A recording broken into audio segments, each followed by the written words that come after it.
All right, thank you very much for coming to you live right here at the University of Nairobi, the University of Nairobi. I value every part of my body. Right, the University of Nairobi. And we want to talk about innovation. You know, it's Thursday. Of course, Patrick Igunza, Ako Diaspora, so we're holding the fort for him as well here. I want to talk about innovations and great minds and hopefully inspire you who are back at home, the youth who are watching, everybody, to get your creative juices on. All right, so we want to introduce these beautiful people over here. I'll start this side, and then they'll tell us about all of them will tell us about the innovation. So just introduce yourself. Hi, my name is Chelmis Modoni. We innovated this forest monitoring system. Yeah. Right. So Modoni, you ingine nimeshindwa kusema kutoka alijiintroduce kwanza. All right, and then yourself. I'm Isaiah Muniri, student at the University of Nairobi, and also part of the innovator of this forest monitoring system. Yeah. All right, so we're going to talk to them first, and then we also have nilisema hapa University of Nairobi kuna majina interesting, and you'll find out in a little bit. But first, just tell us about how did all this start? What is the thinking behind it, and what does it do? It's basically a system that allows us to monitor forests. We have experienced deforestation, which is really a huge challenge, and we wanted to ensure that if there's a forest fire, we have sensors that will collect that data, and then we receive an SMS to ensure that there's a fast reaction before a lot of forest cover is destroyed. Yes. All right. So that's how you came up with the name of for forest. Yes, you have an inside joking citizen in a tongue of forest. And then come on, yeah, you're a citizen, okay. All right. So how does it work? I see you have a phone here and a monitoring system here, I gather. So do you install the sensors around the particular forest, or how does the thing work? We install the sensors in the forest, and then we have the sensors sending the data to a cloud server called ThinkSpeak. It's open source. So this is the server. It's called ThinkSpeak, and as you can see, we have the data being displayed. This is for the smoke sensor, and this is for the sound sensor. And we sound. Yes. Okay. So sasa hii kumenyamaza huko. Yeah, it's equal constant at the moment, and we have the application by ThinkSpeak 2 that is also recording the data. So if I load it, it will show the data collected at the moment. Yes. So what do all these figures and facts mean as well? So for the data part, I think she's in a better position to the data. It's a team. So I'll also introduce the lovely lady over here. Musikie jina yake. My name is Lexi Andasi. I'm also a student at the University of Nairobi, and yeah, this is us. Right. Yeah. So, tell us about how the data, the part of the data, how it works and how it's network extrapolated. Kizungu kubwa. So when you get the data from here, ideally we're supposed to have analysts who are analyzing the data. Like if we have a chainsaw in the forest, we use that that's why we use the sound sensor, so that we can catch the sound of the chainsaw.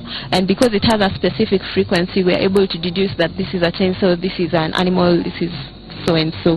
Yes, so this is just a starting up, but we are building up on and working, doing the analysis of a ThinkSpeak using a tool called MATLAB, which we are still working on. Yeah. Yes. So when you see, like, let's say this is a constant, but I can see also some bars in Aruka even, and we'll get a shot of that maybe from here. That's why we can see it. It's the same thing that's here, right?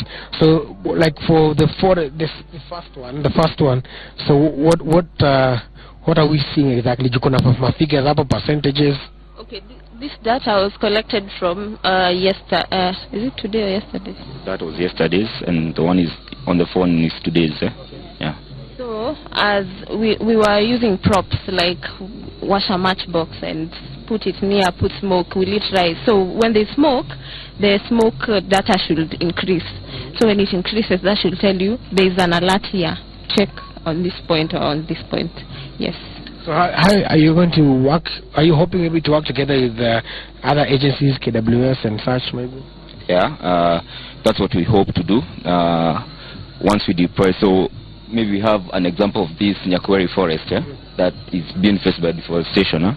So if the forestry can come in and maybe use our idea, we can have now, once you get an alert, that's when maybe now the drone can come into, instead of sending wardens just aimlessly, they're in this corner and there's a forest in this other corner. So we eliminate that, just going aimlessly. You get the alert, get a drone, view, it has a live camera, so you get feedback, was it a false alarm or not. An advancement of the same would be now installing cameras. That's an advancement of this. Our system here has GPRS.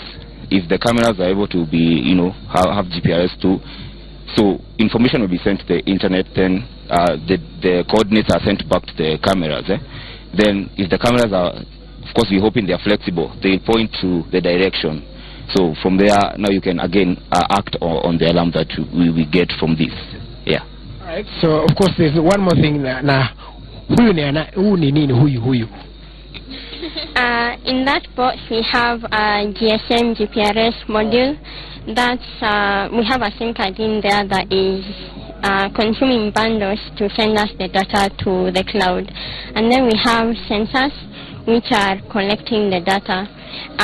Because at the moment it's a prototype, so it's big. We are working on making it smaller and increasing the capabilities by adding more sensors. Yeah. So ideally this will be where, at the base or in the forest? This will be deployed all over the forest. Sorry. Yeah. All right. Cool. Okay. So of course, so this is for forests as well. Is it? So now it's still not even developed.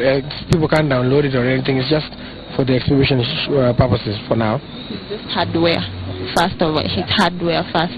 And the beauty about it is some of things like this cover, we were able to 3D print it in our labs in the physics department. And so when Beth explains this drone, he's going to also show us what he printed. That's the beauty about it. We are able to develop things locally as students of the University of Nairobi and maybe others. Yeah. Hapa hivi kuna akili mingi, yani a lot of brains hapa hivi. I know if my mom is watching anauliza na wewe ulifanya nini kwa shule. Ni sawa, hesabu ndio ilikuwa ngumu. Alright, we want to cross over on the other side here and talk to Mr. Bet as well. He has an interesting innovation here and alitengeneza kutoka from scratch. So I guess first of all introduce yourself and then tell us about the innovation. Yeah, my name is Arnold Bet, and I've built a drone. So this is locally designed, locally assembled, and functioning. So, and we're just using 3D printers. You design the files that you want. You design the whole system. Print it out. Some parts are plastics, some are metal, so you combine everything, and once you put everything together, now it's able to fly. And the reason we built this is to monitor crops, can even monitor forest cover. Crops, COPS. Oh, crops. Mimi nimesikia kwani mnaonde polisi. Oh, crops. Crops. Basically agricultural monitoring, because you can tell if there's a disease by just taking images.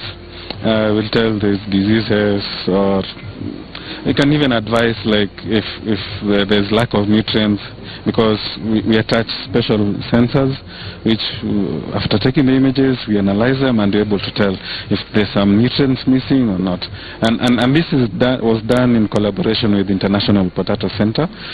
Partly they funded us and given me training, able to go to Peru, train on flying drones and the whole system, and that's where we are now. At least we are able to build now local capacity, and we are able to develop these systems now in Kenya, because now we can develop them. They usually crash. Yeah, that's what I was going to ask, because definitely for you to perfect, after you fly it for a while, there have to be some moments where it was flying, it was crashing. Yeah, I have had 2 crashes. One was in Tanzania with our team, and we were able to restore it without sending the whole drone back to German. And then now the crash was actually this one. First time it crashed, and then now we redesigned, and now we have the second version of this, and still we're going to have a third version, and just using the same electronics, just changing the design, put this here, put that one there. So what is different, without giving much away, may copyright, what is different with this particular version? Like, what is it made of? And it's standard, still a standard drone, but the only difference now is we're able to customize it. Most people who buy drones, it's basically commercial and it's fixed. You can't add any device, can't make it bigger or smaller. So this one you can really customize it as you want, and like it's a prototype, and it's ready for different application, because we can easily change the motors, put bigger motors so it can carry more load. So the main difference really is that we're able to produce it locally, and it's customizable to whatever use somebody wants. So that's what we are displaying mostly. It's made in Kenya. Yeah. Made in Kenya. Si hiyo country ingine hatutaki kutaja juu alitusaidia pesa juzi. All right. And this is bought, but then you configure it yourself? Yes, we buy and we configure, because it has different functions. It's just like flying a plane. You can have different flight modes. You also use the software to fly it so it's stable. And if I want to attach other devices, so for example, we use this for pesticide application. So we attach some spraying sprinklers, and we carry also pesticide here. So with that, I can easily use just one of these buttons and it initiates the spraying. So for example, if I switch this, probably when I've attached the spraying, it will start sprinkling pesticide to whichever parts of the farm that is affected with some disease. But that will need a modification, right? Because can it carry the weight of that, or how much weight can this take? Currently this carries about 500 grams. And you say 500 kg, ningepanda hii kama ingekuwa kg. And the reason it doesn't have to be, you don't have to carry 5 liters, because first time you fly, you take images and you identify the spots that are affected with the disease, and then now second time with the pesticide, it just goes to the exact spots that is affected and it sprays. So even 500 will be enough for even probably half an acre of some, let's say, potato plants, and it just sprays the exact point that is affected. So you don't need to carry 5 liters and spray the whole farm. So you only spray affected areas. So I guess you can go and test it out. Hopefully the sun and all will be on our side as we do this. Tonight up we are making sure that you get a nice cup of this. But if you have any questions, you can use the hashtag #PowerBreakfast to get this online at Citizen TV Kenya, at Willis Raburu as well, and we'll give you their handles and their contacts a little bit later on. So we're going to move here to try to see how we are, how this is going to fly. So this is the moment of truth.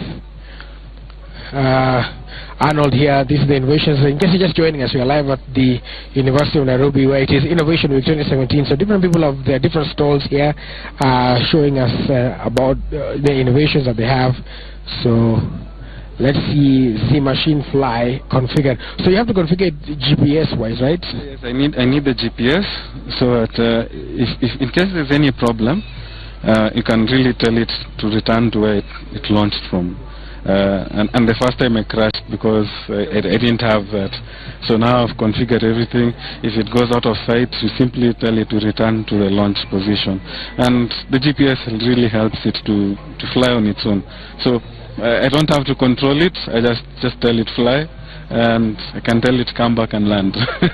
Hapo sawa. If you could only do this with children, come back home, fly. All right, go ahead.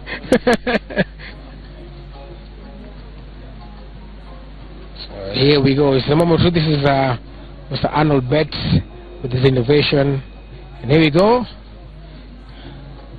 Tuko tu pachokwani boss. Oh, sorry, wrong show.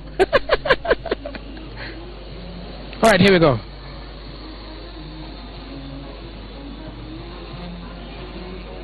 Kana nikujia.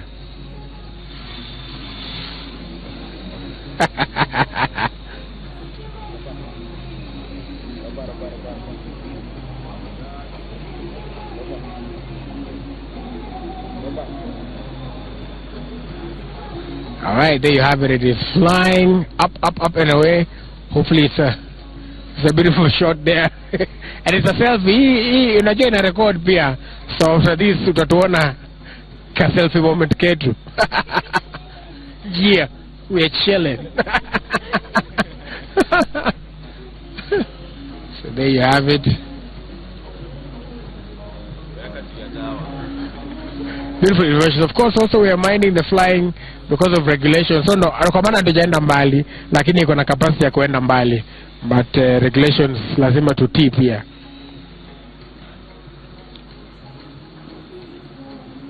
Oh yeah, there you have it over there.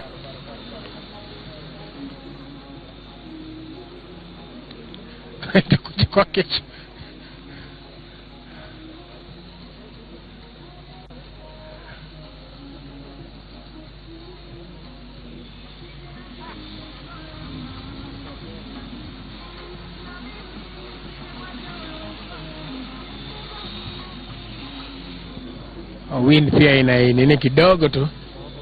Yeah.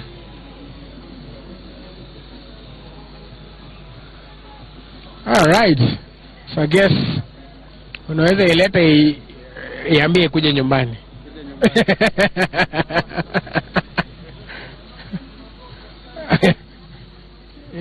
Isikuwe nyumbani nilikuwa kwa.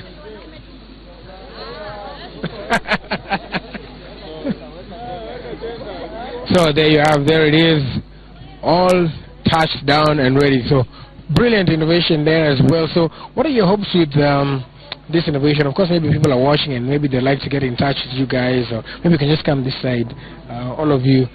Then what are your hopes with this innovation? But first, before you tell us that, what would be your message to the young people who are wamekaa nyumbani and they're wondering how do they access this? Kama hawako University of Nairobi, or they want to partner, or how does it work? If you can encourage our young taxes and watch at our innovative. So the university has a science park which allows those people interested in learning electronics to be able to come and do it. This science park is usually run through Fab Lab, so it's an open lab for inventors. They can come and do that. And also within Chiromo campus we have a C4D, which is actually nurturing people who are interested in this. And also in our lab in the Department of Physics, we have an electronics section which is also open, and that's where we teach all these students who went through our program in the department. And for example, like Mudhoni here, when she was in first year, she just came to our lab with Lexi, and they've been there since, and that's how they're able to develop the forest. I think I didn't take much parts of it for forest, but they developed it by themselves. But it's through the skills that we teach them to that. So we allow students to come, tell us this is what we want to learn. Our labs are open, I think, for most of the students. Those who are interested, they just come. So hata mimi ama lazima kuwe na basic mathematical knowledge. No. Of course there's a program, there's some things. So when you come, we'll teach you through the basics, and you get to learn that. Yeah. Right, so in case guys want to get in touch, do they get in touch with you, individuals, or the university, or what happens? Through the University of Nairobi, Physics Department. That's where we are based. Okay. So final words, ladies and gentlemen. Start with you. I'm very grateful to the University of Nairobi because at the Department of Physics they have allowed us to go out of our comfort zones and given us a platform to innovate, and also we will expound on our project and make sure that we speak for our forest because someone has to. Yes, we hope to take after Wangari Maathai. Happy belated Women's Day. Yes, women can do it, girls can do it, and Kenyans can do it also. It just takes interest. Yeah. You can only do this if you've done science. Okay, I'm kidding. Yeah. So actually, I'm surprised that how many people are ready to help young people. There are so many guys helping up with startups. So if you have an idea, just reach out to somebody. Reach out to a group that is seeking to help you. Speaking out, even if they won't help you, at least you've tried.